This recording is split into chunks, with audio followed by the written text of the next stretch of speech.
मैं आज आपके लिए रिकॉर्डिंग कर रही हूँ। ये है टॉपिक्स हैं हमारे थर्ड यूनिट का लास्ट टॉपिक है कम्युनलिज्म और सेक्युलरिज्म। उसकी रिकॉर्डिंग कर रहे हैं। हिंदी में इसे बोलते हैं सांप्रदायिकता और सेक्युलरिज्म को बोलते हैं धर्म निरपेक्षता। तो इसको सुन लेते हैं। यह एक ऐसा समाज सांप्रदायिकता के बारे में पढ़ रहे हैं। तो सांप्रदायिकता को जब हम पढ़ेंगे तो पहले हमें इसका तात्पर्य जानना चाहिए, इसके फीचर्स। और मानी सी बात है, सांप्रदायिकता के मुझे नहीं लगता कोई अच्छे प्रभाव होंगे। तो इसका परिणाम इसमें हमने पढ़ा है। पढ़ने जा रहे हैं तात्पर्य, कारण, दुष्परिणाम और सुझाव क्या है। इसको शुरू करते हैं। सरल है इसलिए इसको आपको सुना देते हैं और जहाँ संभव होगा वहाँ समझा भी देंगे। यह एक ऐसा समाज विरोधी दृष्टिकोण है। इसके अंतर्गत उन समस्त भावनाओं तथा क्रियाकलापों का समन्वय होता है जिनमें किसी विशिष्ट धर्म या भाषा के आधार पर किसी समूह विशेष निहित स्वार्थों पर बल दिया जाए और उन हितों को राष्ट्रीय हितों के ऊपर रखते हुए उस समूह में पृथकता की भावना उत्पन्न की जाए। तो ये एक संप्रदाय को दूसरे संप्रदाय से जब अलग किया जाए तो ये सांप्रदायिकता होगा। सांप्रदायिकता के कारण, इसके कारण सामाजिक, आर्थिक, शैक्षणिक, इसके कारणों में बता रहे हैं। पहला पॉइंट है सामाजिक, आर्थिक, शैक्षणिक विसंगतियां संप्रदायवाद के लिए उत्तरदायी होती हैं। कोई भी चीज, कोई भी बात, कोई भी कारण जो मनुष्य को मनुष्य से अलग करेगा वो सांप्रदायिकता के लिए उत्तरदायी होगा। दूसरा पॉइंट है किसी एक धर्म विशेष के कट्टरपंथियों के उभरने से दूसरे धर्म के कट्टरपंथियों को भी मौका मिल जाता है। ऐसा राजनीतिक कारणों से होता है। तो राजनीतिक पार्टियां भी एक संप्रदाय को दूसरे संप्रदाय से लड़ा सकती हैं।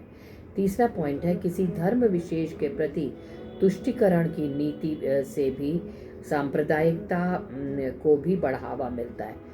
अगर धर्म को एक दूसरे से लड़ाने का काम करें तो भी सांप्रदायिकता बढ़ेगी। किसी एक धर्म का फेवर किया जाए तो भी सांप्रदायिकता होगी। नेक्स्ट पॉइंट है वोटों का ध्रुवीकरण करने हेतु राजनीतिक पार्टियां। तो ये 3 पॉइंट एक साथ राजनीतिक पार्टियों से संबंधित है। तो राजनीतिक पार्टियां ज़्यादातर यह काम करने का काम करती हैं। यह काम मतलब सांप्रदायिकता बढ़ाने का, अपना वोट लेने के लिए वो लड़ा सकती हैं। नेक्स्ट पॉइंट है सरकार एवं प्रशासनिक उदासीनता के कारण भी कई बार सामान्य घटना सांप्रदायिक घटनाओं में बदल सकती है। इसमें आपको ये समझाया जा रहा है कि सरकार हमेशा सांप्रदायिक दंगों को रोक सकती है, लेकिन सरकार यदि यह कोशिश नहीं करती है तो ये जो कम्युनलिज्म है, ये सांप्रदायिकता है, यह बढ़ सकती है। सांप्रदायिकता के दुष्परिणाम, इसके प्रमुख पॉइंट्स हैं। सांप्रदायिकता विभिन्न वर्गों के बीच द्वेष को बढ़ाती है। तो एक वर्ग मतलब एक संप्रदाय, चाहे हिंदू को मुसलमान से, एक जाति के लोग को दूसरे जाति के लोग से।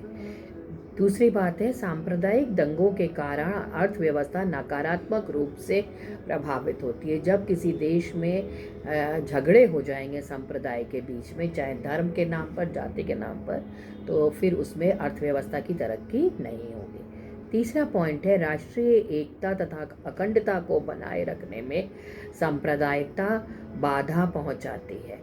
तो जब लड़ेंगे संप्रदाय आपस में तो देश की एकता और अखंडता को इससे नुकसान पहुंचेगा। नेक्स्ट पॉइंट है यह समाज में भय का माहौल उत्पन्न करती है जिससे सामाजिक समरसता नष्ट हो जाती है। तो जो समाज में एकता की भावना है वो नहीं रहेगी अगर एक संप्रदाय दूसरे संप्रदाय से लड़ेगा। तो अब सवाल ये उठता है कि अगर सांप्रदायिकता है तो इसके नुकसान जब बहुत जाता है तो उसको कैसे रोका जाए। तो सुझाव है, पहला पॉइंट है ऐसे राजनीतिक दलों पर प्रतिबंध लगाया जाए जो मजहब या धर्म, भाषा जाति या क्षेत्र के आधार पर लोगों को बांटने का काम करते हैं। दूसरा है अल्पसंख्यकों की समस्याओं का निपटारा प्रभावी ढंग से किया जाए। तो जो लोगों की संख्या कम है समाज में, चाहे जाति या धर्म के नाम पर, उनकी रक्षा की जाए। तीसरा पॉइंट है हिंसक और अलगाववादी तत्वों से सख्ती से निपटा जाए। जो हिंसा करते हैं और जो लोग जिम्मेदार हैं सांप्रदायिकता के लिए या कम्युनलिज्म के लिए कि एक दूसरे से लड़ाने के लिए, उनको दंडित किया जाए।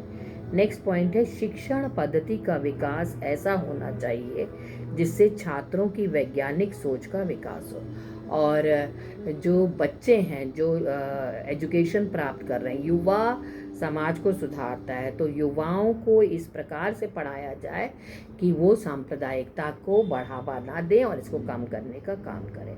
लास्ट पॉइंट है कि राष्ट्रीय निर्माण को अहम मानते हुए धर्मनिरपेक्षता का सिद्धांत पालन किया जाए। हर धर्म को स्वतंत्रता दी जाए। ये अगर सिद्धांत फॉलो होगा तो फिर सांप्रदायिकता नहीं होगी।